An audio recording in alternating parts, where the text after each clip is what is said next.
inmunológico también, ¿no? A sus compañeros en el grupo anterior les dije si han escuchado, han leído, les han dictado en una clase que son las pruebas de ELISA. Tiene nombre de mujer, pero es una prueba inmunoenzimática. Se utilizan anticuerpos marcados con enzimas. Entonces, hay ELISAs, hay kits comerciales para detectar anticuerpos de entamoeba histolítica. Y hay otros kits que se llaman coproantígenos, ¿ya? Familiarícense con estas palabras. Coproantígenos. ¿Qué cosa es copro? ¿Qué es copro? Heces. Antígeno es búsqueda de antígenos en heces. ¿Ya? Entonces van a escuchar, la técnica diagnóstica es coproantígeno. Inmediatamente dicen, es búsqueda de antígeno en heces. Les pregunto a ustedes, a ver si nos entendemos. Si yo quiero detectar anticuerpos en una técnica de ELISA, en la técnica de ELISA se utilizan unas placas plásticas. Si yo quiero detectar anticuerpos, quiere decir que yo voy a tener una muestra de suero de mi paciente, ¿no es cierto? Entonces en la placa lo que yo tengo que tener fijado son los antígenos, porque las pruebas inmunológicas son reacción antígeno-anticuerpo. Pero al revés, si yo quiero detectar coproantígenos, o sea, antígenos en las heces, ¿qué tengo que tener en la placa fijado? Anticuerpos. ¿Y esos anticuerpos cómo los he obtenido? Una de las razones sería, como algún voluntario humano que esté infectado, yo le obtengo el suero y en el suero va a haber anticuerpos, ¿sí?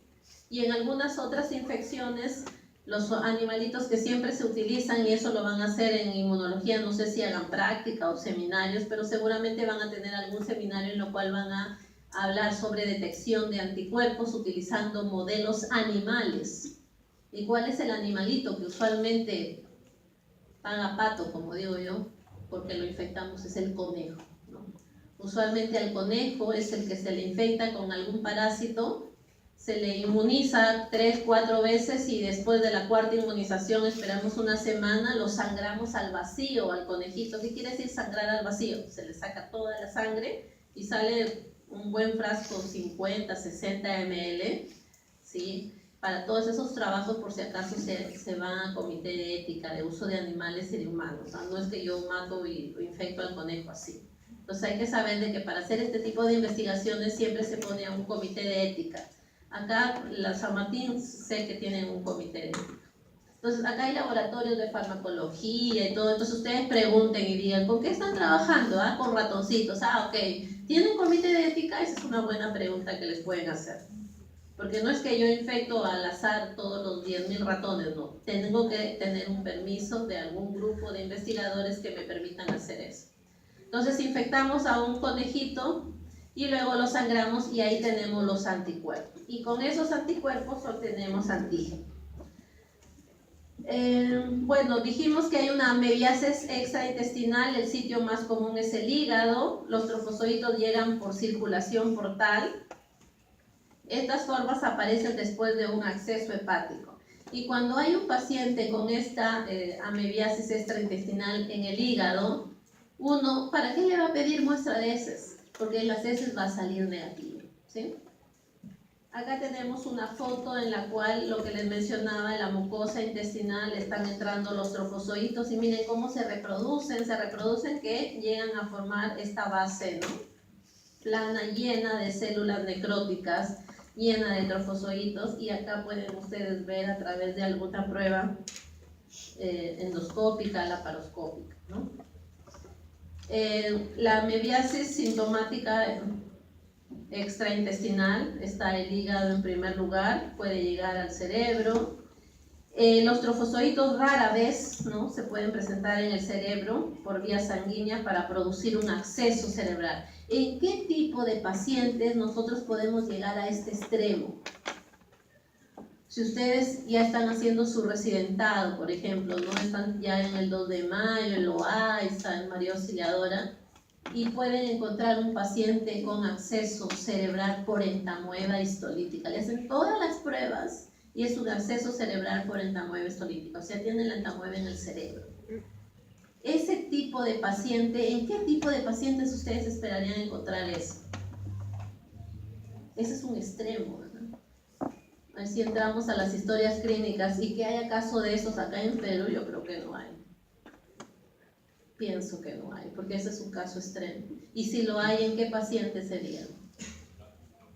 En pacientes que están inmunodeprimidos, en pacientes que tienen su sistema inmunológico sumamente bajo. En el Hospital 2 de Mayo hay todo un pabellón que es el pabellón Santa Rosa 2, le llaman. En algún momento van a ir ustedes o tienen amigos ahí ustedes van a ver casos pero muy tristes.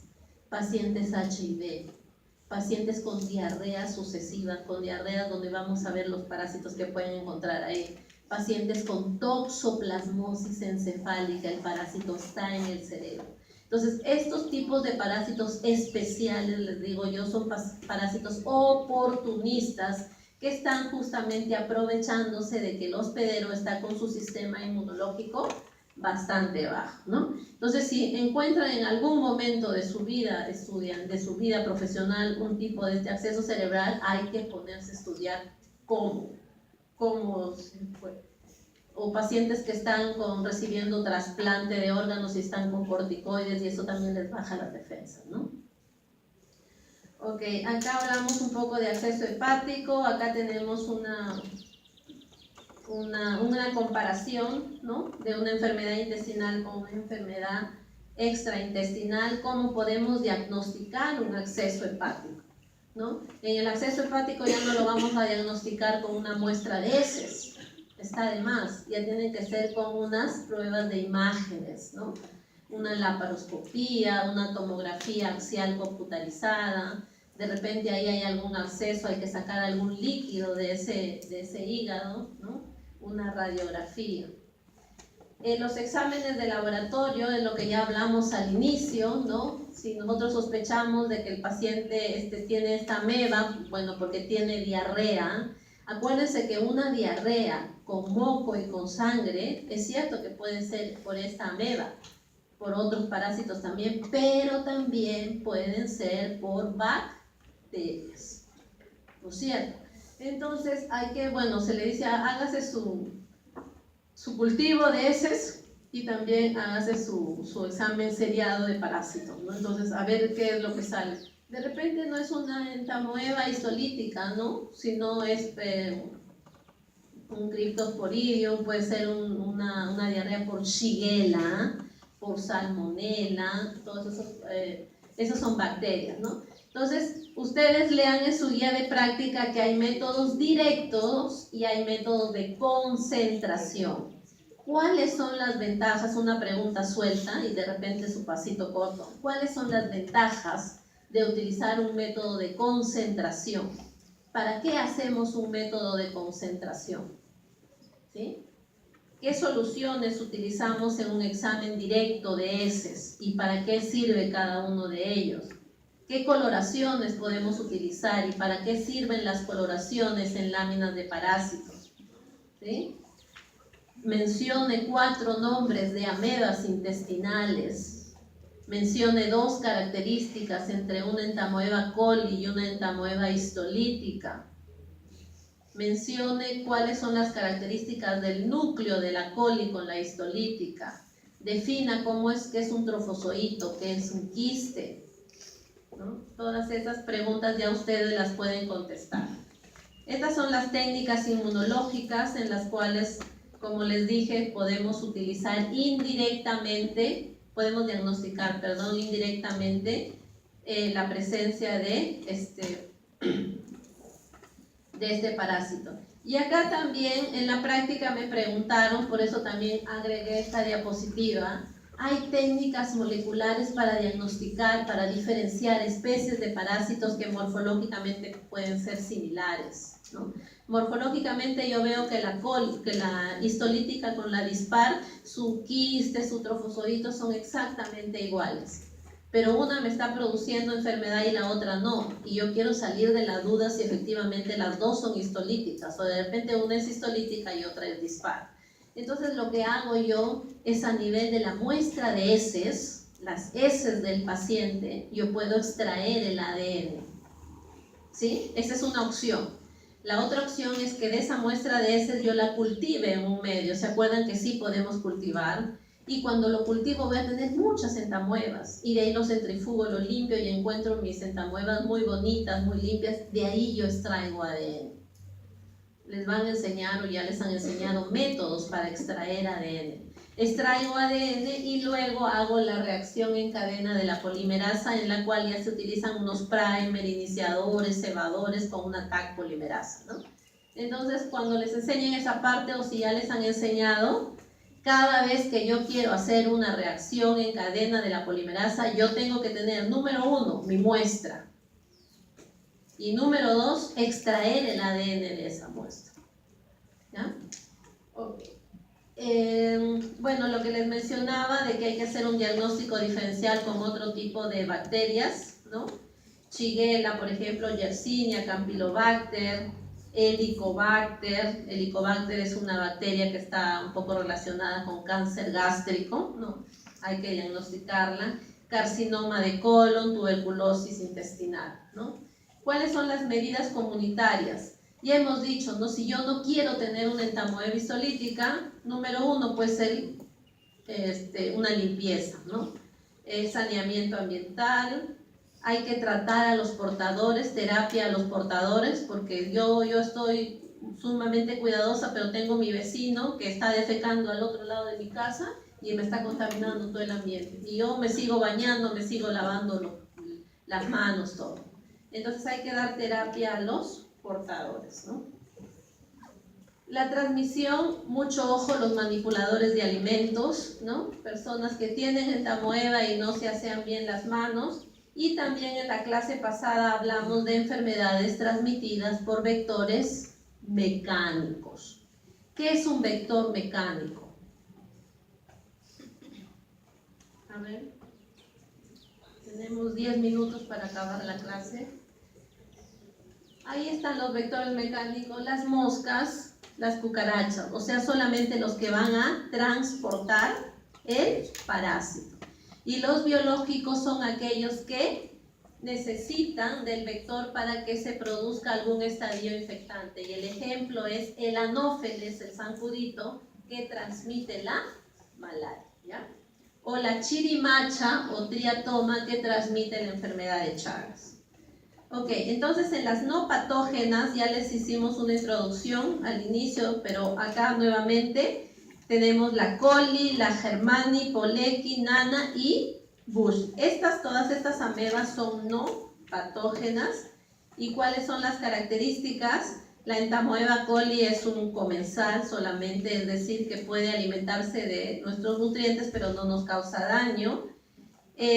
Está también su hábitat, está en el intestino grueso. ¿Y qué tiene a nivel del núcleo? A nivel de quiste, 8 núcleos. La histolítica solo 4, pero la coli tiene 8 núcleos. Acá tenemos las características del trofozoito. Y acá es algo interesante. Miren cómo es su trofozoito irregular. Y miren, tiene un núcleo con cariosoma o nucleolo excéntrico. En histolítica era puntiforme central, en coli es puntiforme excéntrico, está a un extremo. Y acá miren, este también es coloreado, acá tenemos el núcleo y miren, este núcleo tiene un engrosamiento, pero este engrosamiento es irregular. Entonces acá tienen la cromatina irregularmente distribuida. En histolítica todo era uniforme, ¿sí? Acá es irregularmente distribuido, ¿ya? Entonces, esto a nivel de coloraciones sí se puede diferenciar. El quiste puede llegar a 35, 40 micras y tiene los cuerpos cromatoides o cromatoideos con extremos puntiagudos. Acá tenemos al quiste. Y de esta forma vamos a verlo, o ya lo han visto algunos en su práctica, ¿no? El quiste con un máximo de 8 núcleos. Otra ameba, esta es la ameba enana, Endolimax nana. Endolimax nana también puede tener una distribución acá en nuestro país, es no patógena, y esta es una de las amebas que uno puede encontrar cuando hace trabajos de investigación en niños de jardines, de primaria. estos niños siempre están 10-15% de prevalencia de Endolimax nana. No es patógena.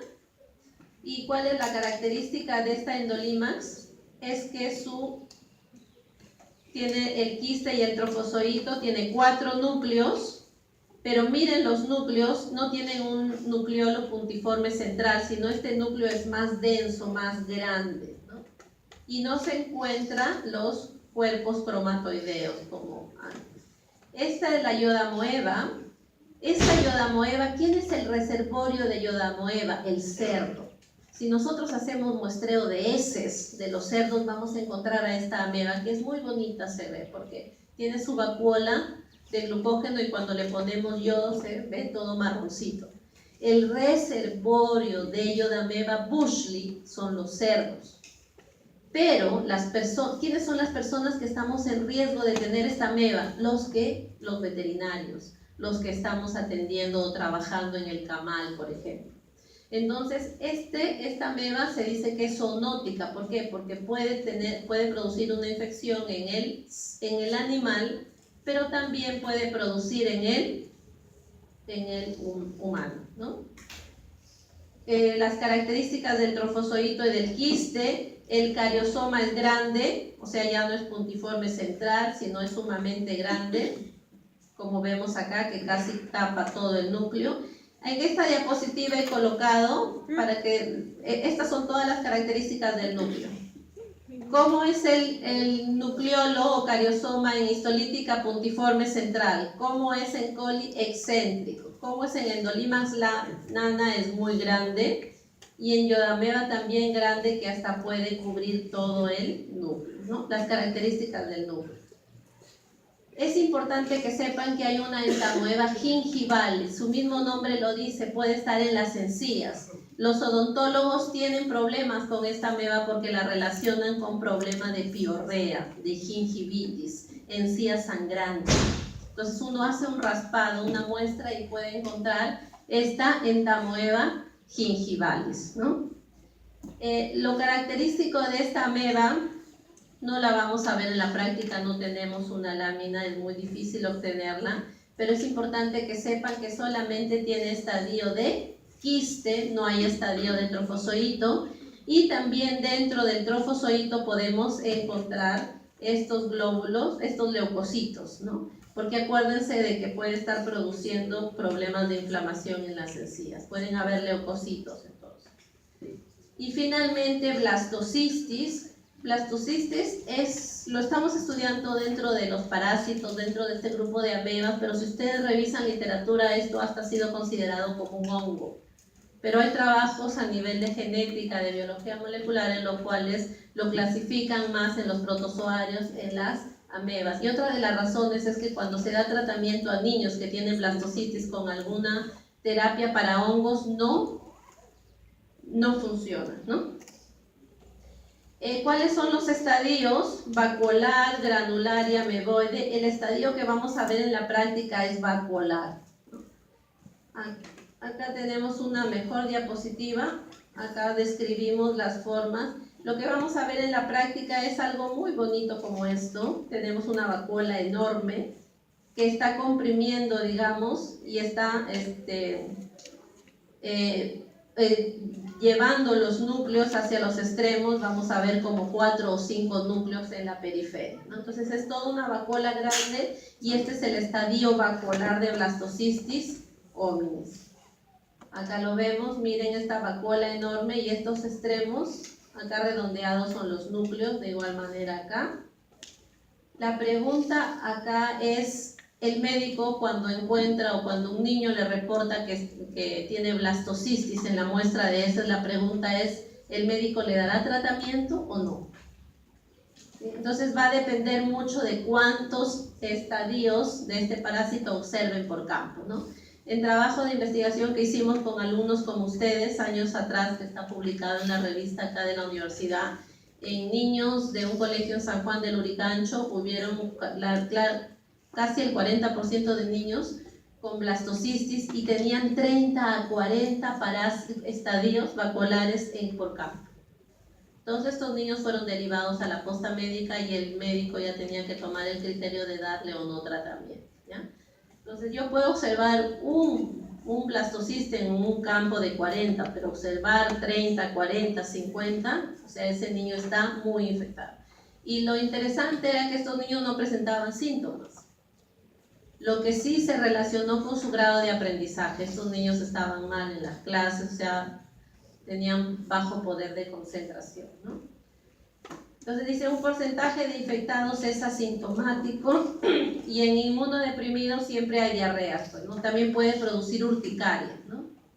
Hay personas, no sé si han visto ustedes, pero hay personas que cuando se hacen esto así, ¿no?